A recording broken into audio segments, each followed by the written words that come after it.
Hello, we have a new day and then more power on my old camcorder. So, but I need space on for hard drive. I need to buy a new external hard drive, like $140. But I don't like to spend my last money to do that because I maybe need this money for food. So I need to take a kind of break to read about all this data. So I close a lot of documents, but I like to read about this one. And I defined a lot of old memory cards for camcorders. Old memory cards. I going to try to copy more video. That's my old card reader. That's external hard drive. Got 300 gigabytes there. That's an old card reader, USB 2. So that takes a long time. That's a USB 3, and I got only 1000 gigabytes left there. And soon I will have 400 gigabytes there. But there's still a long time till I get my YouTube money. So I get my YouTube money in 26. It's all in the 9. So Friday, 2 weeks. Then I have to need to buy external hard drive. Then I have to wait like 3 weeks. So I need to save the space on my hard drive, but to read a little bit more. Today I have put a lot of my documents there. So it takes a long time. It can take 20 minutes to copy just 25 gigabytes. So I need a minute to do myself ready. I only sleep like 4 hours tonight, like 2 a.m. to 6 a.m. in the morning. 10 minutes before 6 a.m. So that's not enough.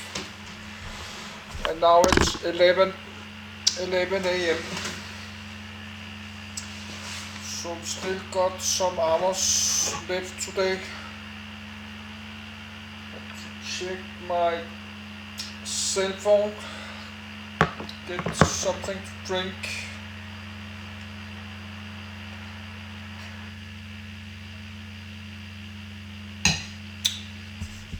This fine aircraft I remember for the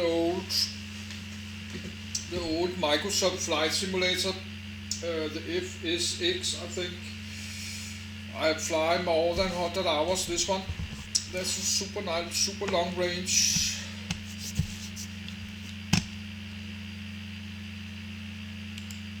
I like to get it again in the new Microsoft Flight Simulator 2020. Boeing 377 Stratocruiser. From Wikipedia, the free encyclopedia. Boeing 377 Stratocruiser Pan Am Stratocruiser San Francisco.jpg. A Pan Am Stratocruiser over San Francisco Bay. Roll long-range piston airliner. National origin United States manufacturer. Boeing commercial airplanes. First flight July 8, 1947. Introduction April 1, 1949. With Pan American World Airways. Retired 1963. Status retired. Primary user Pan American World Airways. Number built 56 1 2. Developed from Boeing C-97 Stratofreighter variants. Aerospace Lines Pregnant Guppy, Aerospace Lines Super Guppy, Aerospace Lines Mini Guppy. The Boeing 377 Stratocruiser was a large long-range airliner developed from the C-97 Stratofreighter military transport, itself a derivative of the B-29 Super Fortress. The Stratocruiser's first flight was on July 8, 1947. 3. Its design was advanced for its day. Its relatively innovative features, though neither completely new, included 2 passenger decks and a pressurized cabin. It could carry up to 100 passengers in the main deck plus 14 in the lower deck lounge. Typical seating was for 63 or 84 passengers or 28 berthed and 5-seated passengers. The Stratocruiser was larger than the Douglas DC-6 and Lockheed Constellation and cost more to buy and operate. Its reliability was poor, chiefly due to problems with the 428-cylinder Pratt & Whitney R4360 Wasp major radial engines and structural and control problems with their propellers. Only 55 Model 377s were built for airlines, along with the single prototype. The 377 was also converted into the Aerospace Line's Pregnant Guppy by John M. Conroy for NASA's Gemini space program. Design and development. The Boeing 377 Stratocruiser was a civil derivative of Boeing Model 367, the Boeing C-97 straight-off-freighter, which first flew in late 1944.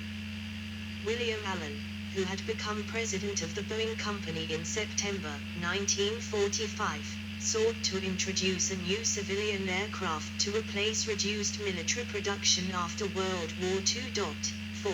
Boeing saw in the large-bodied, fast, and long-ranged military transport potential for a passenger aircraft suited for premium service on long transoceanic routes, expanding on the precedent set by their Boeing 314 Clipper with Pan American World Airways. Despite a recession in late 1945, Allen ordered 50 Stratocruisers, spending capital on the project without an order from an airline customer. 5.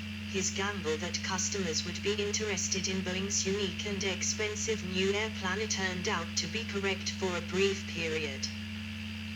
The Boeing 377 production line berths and seating aboard a 377 on the 29th of November, 1945 Pan American World Airways, Pan Am, became the launch customer with the largest commercial aircraft order in history, a $24,500,000 order for 20 Stratocruisers. 5. Earlier in 1945 a Boeing C-97 had flown from Seattle to Washington, D.C. non-stop in 6 hours and 4 minutes. With this knowledge, and with Pan Am President Ron Tripp's high regard for Boeing after their success with the Boeing 314 Clipper, Pan Am was confident in ordering the expensive plane. 5. 6. The 377 shared the distinctive design of the C-97, with a double-bubble fuselage cross-section, resembling an inverted figure 8 with 6,600 foot cubed, 187 cubic meters, of interior space shared between two passenger decks. Outside diameter of the upper lobe was 132 inches compared to 125 inches for the DC-6 and other Douglas types, and 148 inches for today's 737. The lower deck served as a lounge, seating 14. The 377 had innovations such as higher cabin pressure and air conditioning. The superchargers on the 4 Pratt & Whitney R4360 engines increased power at altitude and allowed constant cabin pressure. 7. The wing was the Boeing 117 airfoil. In all, 4 million man-hours went into the engineering of the 377. 8. It was one of a few double-deck airliners, another being its French contemporary, the Breguet de Expanse, as well as Boeing's own 747 and the Airbus A380. A total of 56 were built, 1 a prototype, later reconditioned, and 55 production aircraft. The first flight of the 377 was on the 8th of July, 1947, 2 years after the first commercial order. The flight test fleet of 377s underwent 250,000 mi, 217,000 mi, 402,000 kilometers of flying to test its limits before certification. 9. Adoption of the Stratocruiser got a boost from the US government, with a controversial incentive package offered to Northwest Orient Airlines for its purchase. Its components were unusually generous mail contracts offered to Northwest for opening new routes to Hawaii and points in the Western Pacific region that they were invited to apply for, and a Reconstruction Finance Corporation loan earmarked for the purchase of a fleet of Stratocruisers. Pan Am saw Northwest's mail contract deal and appealed for NUTMs in their own international mail contracts, which were granted much to the consternation of Transworld Airlines, who were able to provide the same Atlantic mail services as Pan Am with lower operating costs. The Northwest deal led to allegations of graft and political favoritism towards Boeing. 10. The other carriers who adopted the Stratocruiser were British Overseas Airways Corporation, American Overseas Airlines, merged with Pan Am in 1950, and United Airlines. The last 377 was delivered to BOAC in May 1950. On this delivery flight, Boeing engineer Wellwood Beale accompanied the final 377 to England, and returned with news of the de Havilland Comet, the first jet airliner, and its appeal. 7. The tenure of the Stratocruiser with United ended in 1954, when United had the opportunity to sell them to BOAC after finding them unprofitable without the extra mail subsidies enjoyed by Pan Am and Northwest. Only 56 were built, 1 prototype, later reconditioned, and 55 production aircraft. As a result of low production volume, Boeing lost $7 million on the aircraft. 11. Operational history.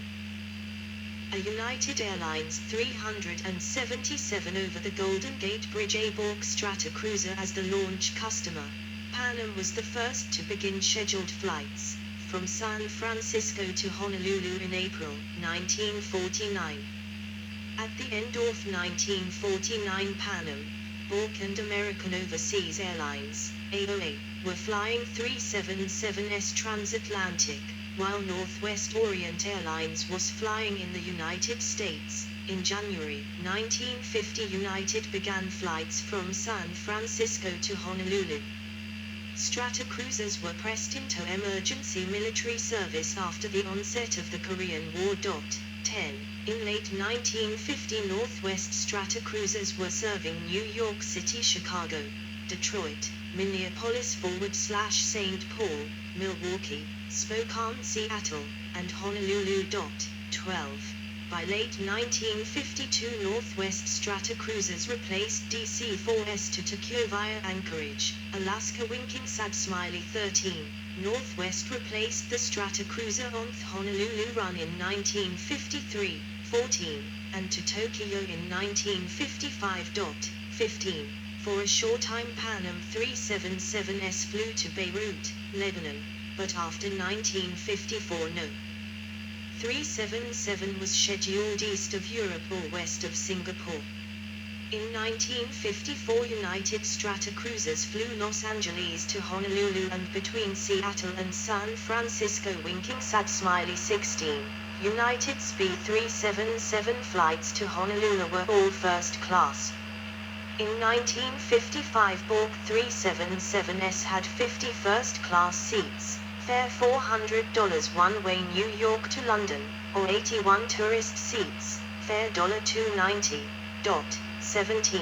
In 1956, Pan Am 377s flew from Los Angeles and San Francisco to Sydney with stops at Honolulu, Canton Island and Suva, via Nadi Airport in Fiji. 18. By 1958, Pan Am was operating the Stratocruiser between Seattle, Washington and Fairbanks, Juneau and Ketchikan, Alaska, and between Seattle and Whitehorse, Yukon. 19. Within 6 years of first delivery, the Stratocruiser had carried 3,199,219 passengers. It had completed 3,597 transcontinental flights, and 27,678 transatlantic crossings, and went between the United States and South America 822 times.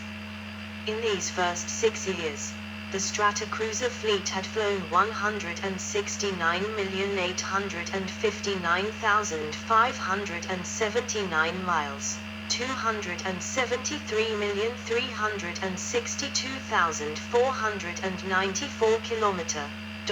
7. The 377 was one of the most advanced and capable of the propeller-driven transports, and among the most luxurious. 8. But it was troubled by reliability issues and maintenance costs. Problems included catastrophic failures of propellers, failures of propeller pitch control leading to overspeed incidents, problems related to poor thermal design of the engine, and aerodynamic problems arising from design constraints imposed by the engine's thermal problems. 10. 20. Its service record was marked by a high incidence of in-flight emergencies and hull loss accidents related to those issues. 21. The propellers were the subject of airworthiness directives in 1955, 1957, and 1958. 21. 20. In 1953, United's chief executive, Ray Ireland, described the Stratocruiser as unbeatable in luxury attraction but is uneconomical. Ireland said PAA's Stratocruiser competition to Hawaii induced United to buy the plane originally. 22. In 1950, United's 737-7s averaged $2.46 direct operating cost per plane mile, and indirect costs are generally considered to be equal or greater than the direct costs.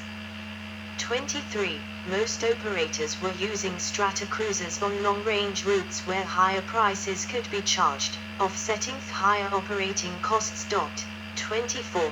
The exception was Northwest Airlines, who managed to keep the aircraft competitive on shorter U.S. domestic routes where the aircraft's higher payload capacity benefited from lower fuel weights.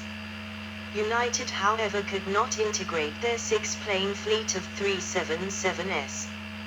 By 1954, the lack of spares and the inability to cross-train their Douglas crews with the type relegated their Stratocruisers primarily to their Hawaii route, where they faced stiff competition from Pan American and Northwest. By the end of that year, the 6 United 377s were all sold to Boeing in a deal orchestrated by Douglas Aircraft. Boeing, which was short of aircraft after the grounding of the Comet 1, paid between $895,000 and $995,000 per unit and spares for what were essentially 5-year-old aircraft. An equivalent brand new Douglas DC-7 cost $775,000 in 1954. 25. Boeing set never exceed speed at 351 miles per hour, 305 kn, 565 kilometers per hour, IAS, but in testing, the 377 reached 409 miles per hour, 355 kn, 658 kilometers per hour, IAS, about 500 miles per hour, 430 kn, 800 kilometers per hour, TARS, in a 15-20 degree dive at 13,500 foot, 4,100 m, winking sad smiley 26. Another report, 27, said it reached 498 miles per hour, 801 kilometers per hour, true airspeed while diving from 21,000 feet, 6,400 m, altitude to 12,000 feet, 3,700 m, in 50 seconds using full rated power. Typical airline cruise was less than 300 miles per hour, 260 kn, 480 kilometers per hour. In August 1953, Pan Am and United 377s, and United DC-6s, were scheduled between Honolulu and San Francisco, 2,398 mi, 3,859 kilometers, in 9H 45 min each way. The longest, by distance, 377 non-stop flights were made by Pan Am from Tokyo to Honolulu during 4 winter seasons beginning in 1952-1953. In January 1953, 2 non-stops a week were scheduled with a flight time of 11 hours 1 minute due to tailwinds. The following August all flights took